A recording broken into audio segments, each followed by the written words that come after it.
welcome to a new episode on Hyperbolic Orbits podcast. Today, I'm extremely honored to welcome our guest, Air Vice Marshal Deepak Gaur. He grew up in Dehradun in the 60s and 70s and did his schooling from Cameron Hall. A graduate of the Armed Forces Medical College, AFMC Pune, he was commissioned in December 1983 and served as a doctor and aerospace medicine specialist in the Indian Air Force for almost 38 years, retiring as the Principal Medical Officer, Headquarters Training Command, Bangalore, in the rank of Air Vice Marshal in August 2021.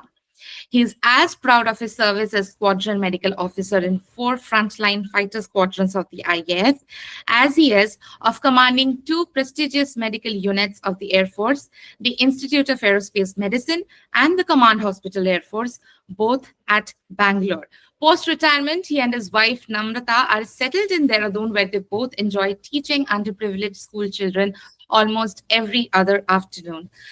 Air Vice Marshal Deepak Gaur has also recently published a fantastic memoir called White Coats, Blue Skies. Thank you, sir, for joining us today. Thank you, Shomana, and it's a pleasure to be on your podcast. Thank you very much.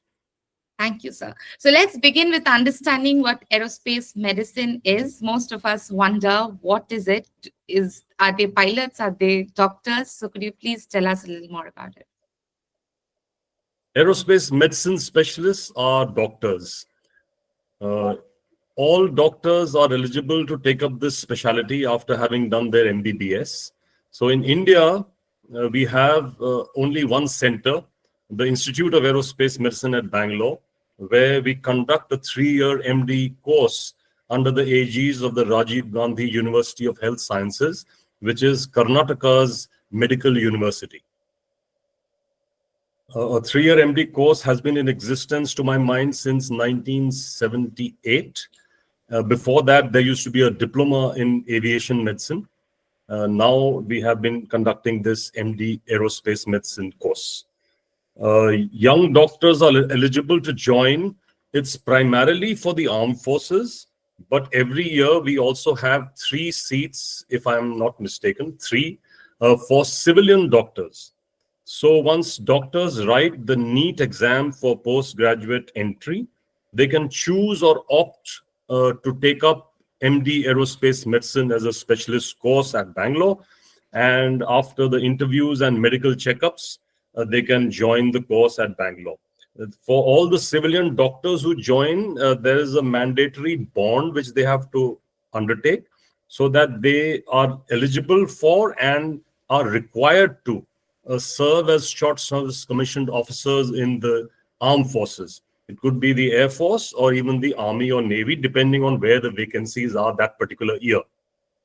Once they do this, most of them actually do opt to join the armed forces, and we are very happy that over the last many years, a lot of young civilian doctors from across our country have chosen aerospace medicine as a specialty of their choice and have joined their brothers and sisters in armed forces to undergo this 3-year MD program. I also want to ask you about Dehradun, because Yes. I saw Dehradun in 2011 to 2015, and I always heard from the local people there that it has changed. So I want to hear from you, how was Dehradun when you were going to school there and your early days doing your internship and trainings? Yeah, so my schooling in Dehradun started in class 2 in 1967. So in January of 1967, Dehradun was a very quiet and, how shall I say, peaceful garden hedges town of retired people and of course, some very prestigious national institutes like the Indian Military Academy, the Forest Research Institute, the ONGC headquarters, the Survey of India, and so many others where Dehradun stands proud to be the place for such great institutions of our country. But it was a quiet town, and we used to initially go on a tonga, later on a bicycle, my brother and I, to school. And that's how we grew up in Dehradun. Initial internship days when you joined the forces were also there? Yeah. Yeah, so that because I had grown up and I had done my initial schooling here, from AFMC, I opted for my internship at MH Dehradun, or Military Hospital Dehradun. So that is a choice which AFMC graduates have, their place of internship. And I opted for Dehradun, and I was lucky to get my first choice. And I came here in December of 1983 for exactly 1 year to complete my internship from the military hospital here. So when I came here in 83, 84, Dehradun had not really changed all that much from my school days. And it had remained essentially a peaceful, quiet town and not overgrown like it is today. But having said that, I still love Dehradun. I mean, when the bus or the car, passes through the Mohan Tunnel and comes into the valley, it lifts my spirits, and I can, breathe that fresh air and have a clearer visibility and everything. Like my children call it, Papa, you live in a city which is high definition, HD. Everything is so bright and clear compared to places like Delhi, Noida, Gurgaon, or elsewhere. So yeah, we are proud still to belong to this lovely place in the hills.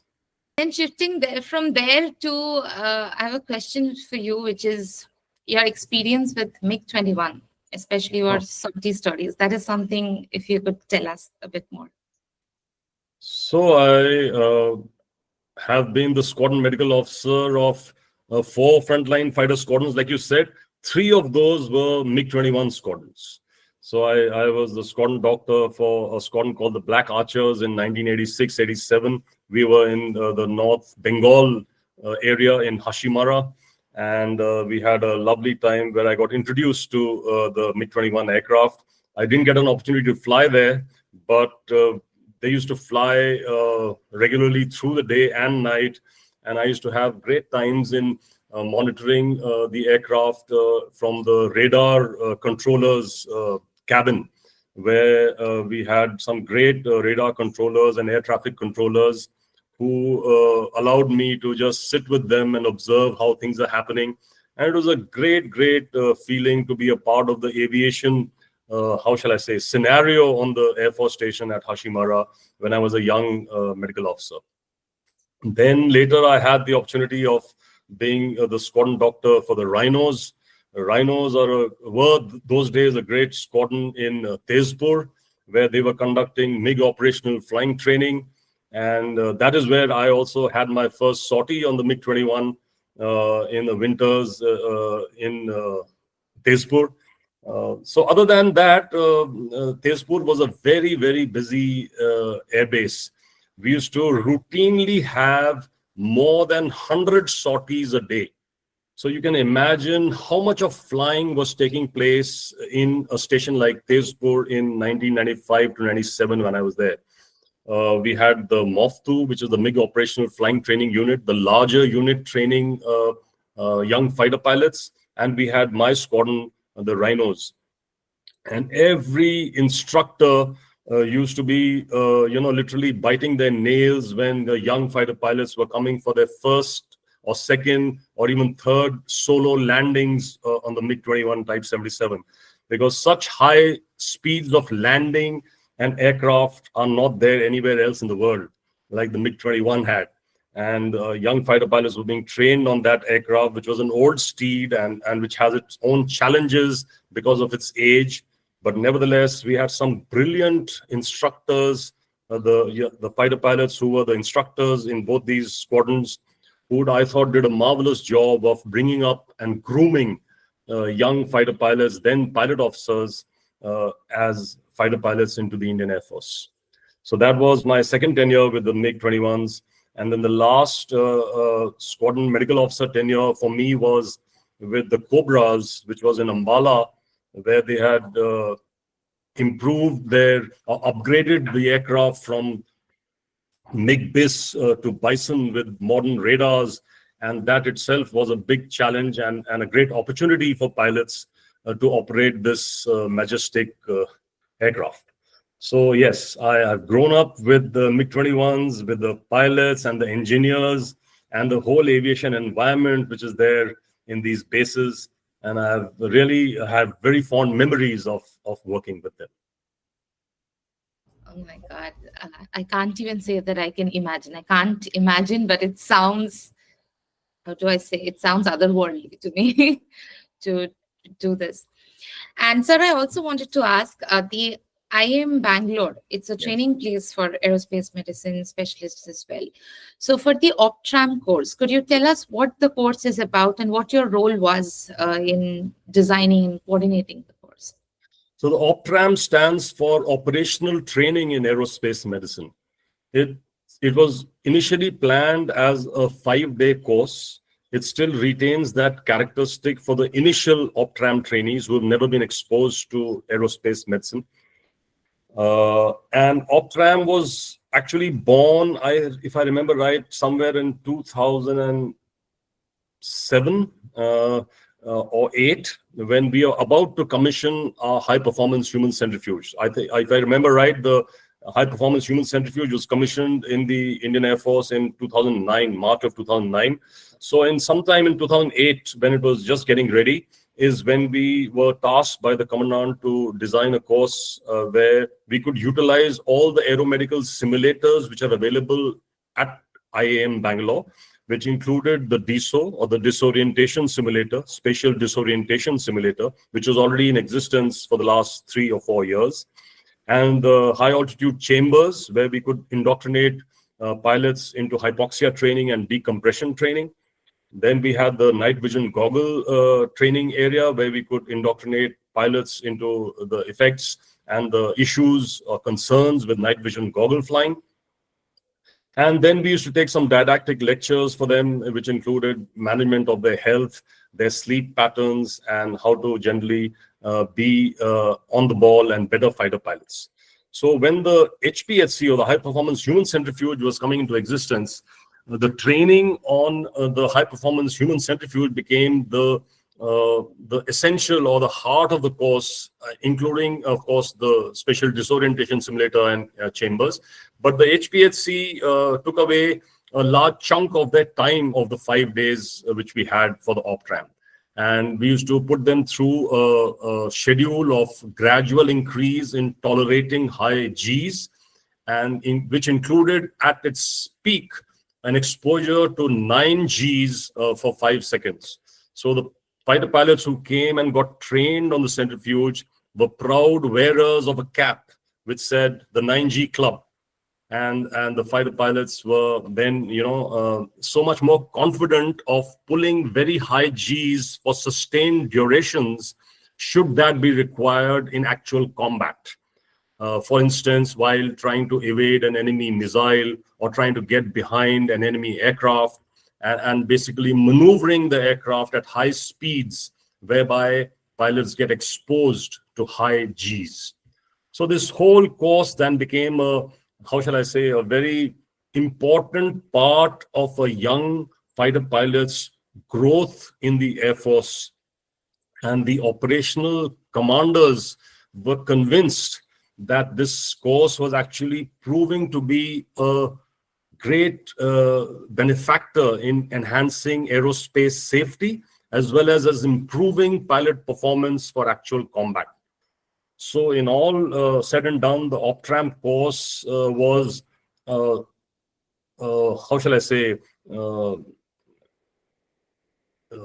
embraced not just by the young fighter pilots, but also across the hierarchy by the senior most air marshals.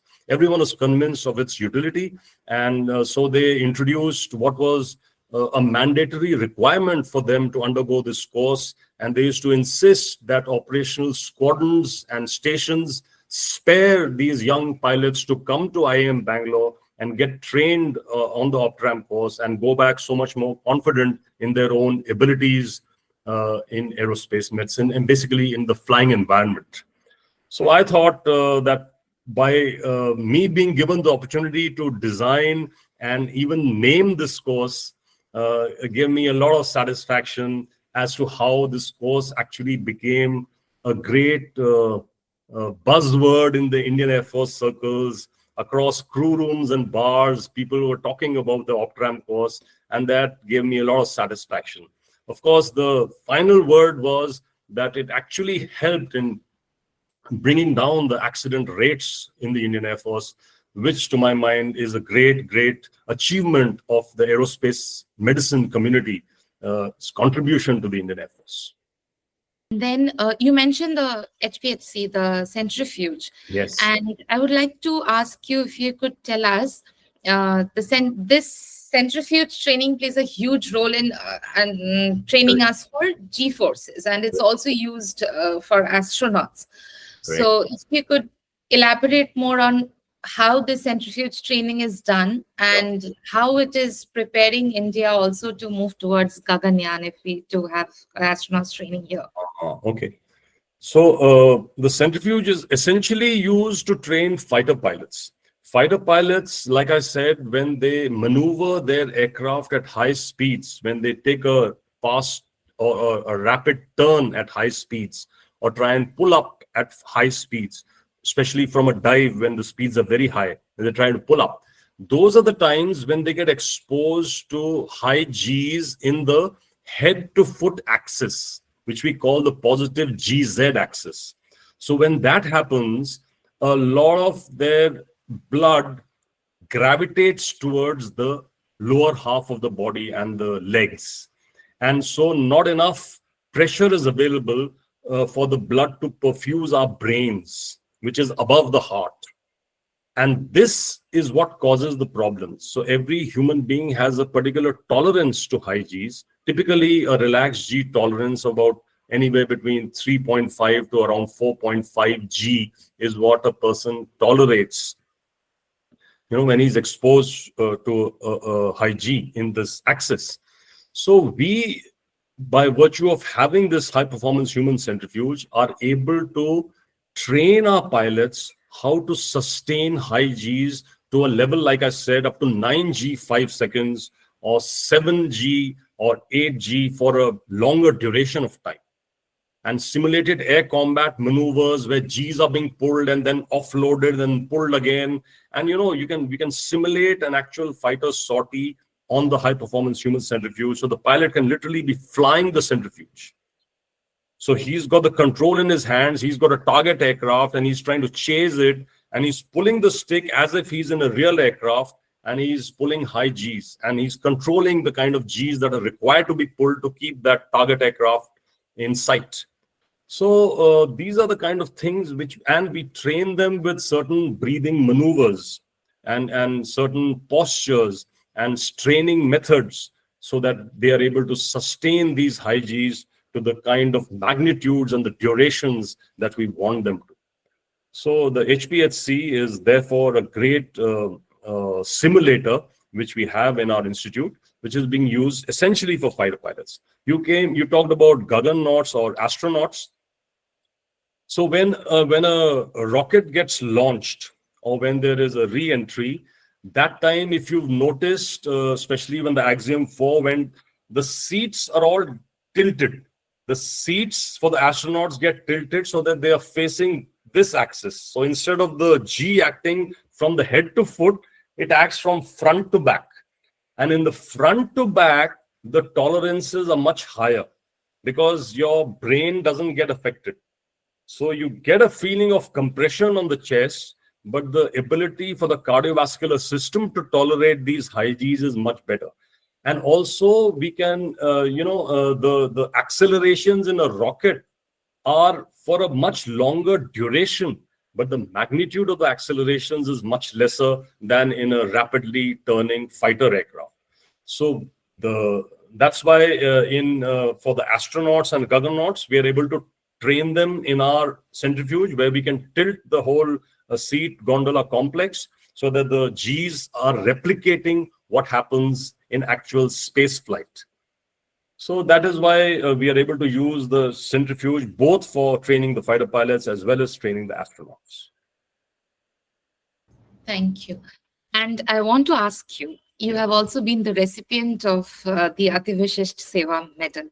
Yes. So would you like to share with us the experience when you received that medal and how you felt around that time? It is a great recognition by the Indian Air Force and to be considered for medal like the Ati Vishesh Seva Medal. I was the commandant of the Institute of Aerospace Medicine in 2014 to 16. And soon after I left, I think that is the time when my name was recommended from Training Command for this particular medal, which I think was announced on the 26th of January 2017. Yes, so I happened to be doing a course, the Senior Medical Officers Command course at Lucknow. When I was in a class, when I got a message that you're been awarded this medal, and it was quite a joyous feeling to be so recognized, especially after one had already relinquished command and moved to Delhi. So for me, it was a great honor to be awarded AVSM. And when the president, Mr. Pranab Mukherjee, pinned it on my chest, my parents, my children, and my son-in-law, they were all there in the audience. And for me personally, the kind of look that was there on my parents' faces and the way they stood up and clapped really made my day. So it was a very, very memorable feeling to be there in the Ashoka Hall of the Rashtrapati Bhavan, to be so honored. Thank you. Thank you for sharing. And now, when I wanted to invite you for this episode, I had compiled some 25 questions because it's so much to ask you, but I realized that I have to be a little mindful of the time. So what happens when you meet children these days? What kind of questions do they ask you? You have everything that a child's mind would want to know. Yeah, that's a tough one.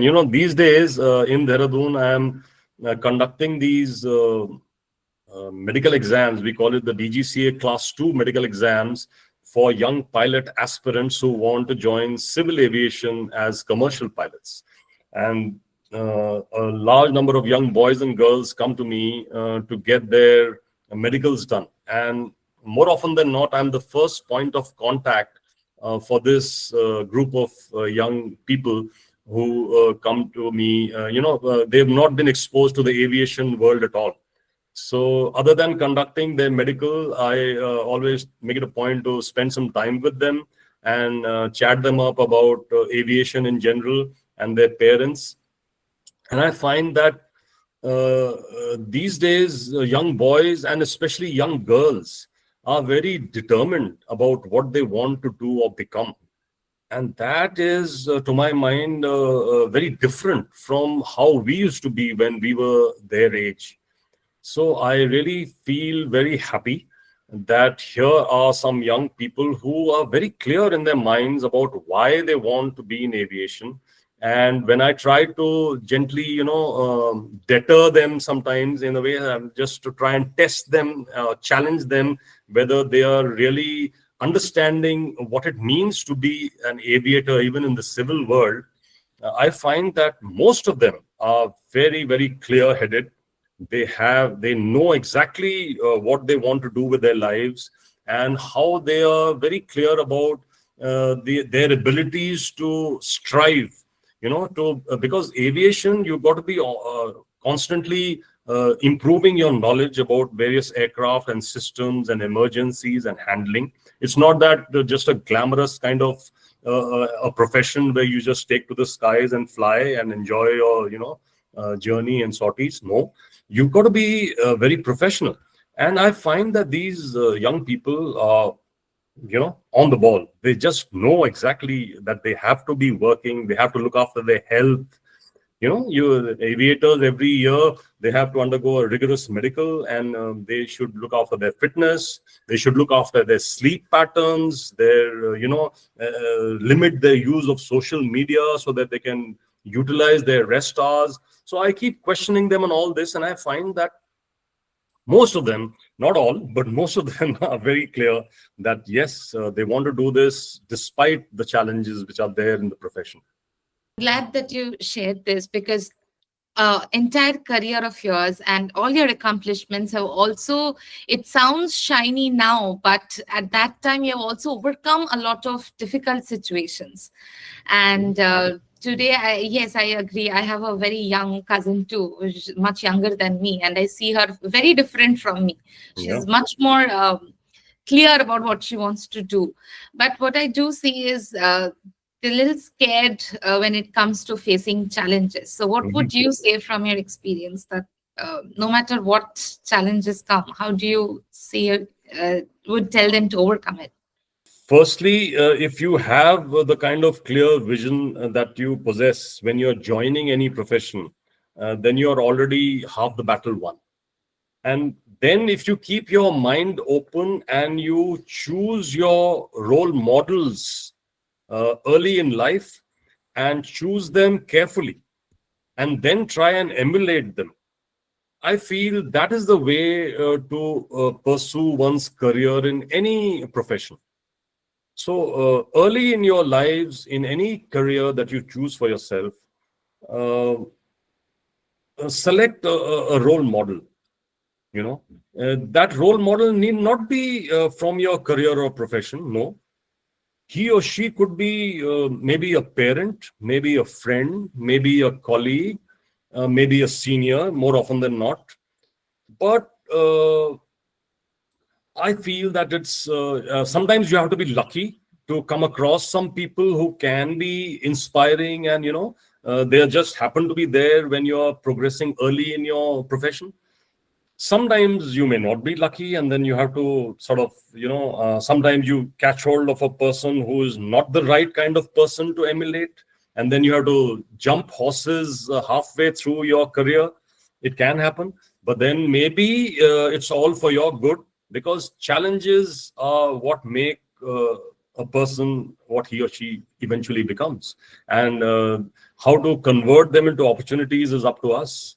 We have to keep looking at various choices or alternatives which are there every single day, and choose the right ones.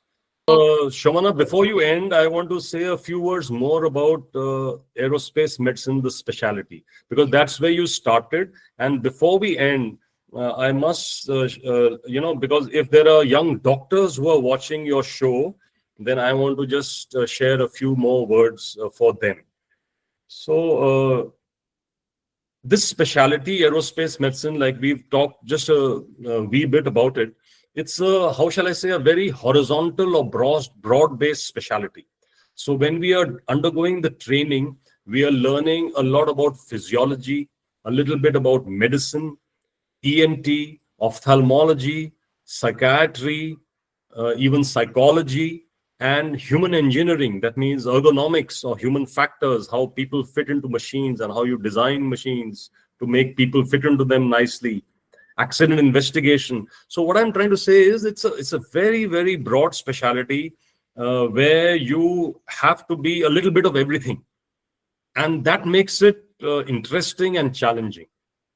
So there's no end to what you can study or which particular little niche you can choose for yourself to further improve. And the way you are able to interact with not just the flight crew or pilots, aviators, but also with the whole environment, the aviation environment, the air traffic controllers, the engineers, the signalers, whoever is there who's contributing to making aviation safer, you are also a cog in that wheel. And once you become a part of that, then it's a very joyous kind of feeling to be able to contribute to this, to make it happen. So if you choose this specialty, young doctors, I'm sure you will not regret it. You will enjoy it, because now it's not just the sky which is the limit, it is outer space. So all my best wishes to young doctors who choose aerospace medicine as their specialty of choice. Thank you. And so there is it's multidisciplinary, it's in its Yeah. true sense. So there is no reason to get overwhelmed, but rather to embrace the beauty of it. Thank you so much. And any last words you have for us, for the non-doctors? For all of you there who are listening, who are not from the medical profession or from aviation, all I need to say is that whatever you're doing, try to make it better, try to improve it, try to make it safer, and that should be the bottom line. So you please carry on with your noble work. I was fortunate that I had a mix of very noble professions, that of the armed forces, medicine, and teaching. I think so. If you're a teacher, it's a great noble profession. If you're in the armed forces, my salute to you every day. So, but anyone in the country can contribute meaningfully to our nation's growth. And I'm sure, Shomana, you and your team are doing a brilliant job as well. May you prosper, and may Hyperbolic reach those greater heights that you deserve. Thank you so much for joining, and to everyone watching. I'm going to bring more and more episodes, more such exciting and educational episodes for you to understand what this entire field of aerospace and space means. And I hope this is going to help you. So stay subscribed to this channel, and thank you so much, sir. Bye.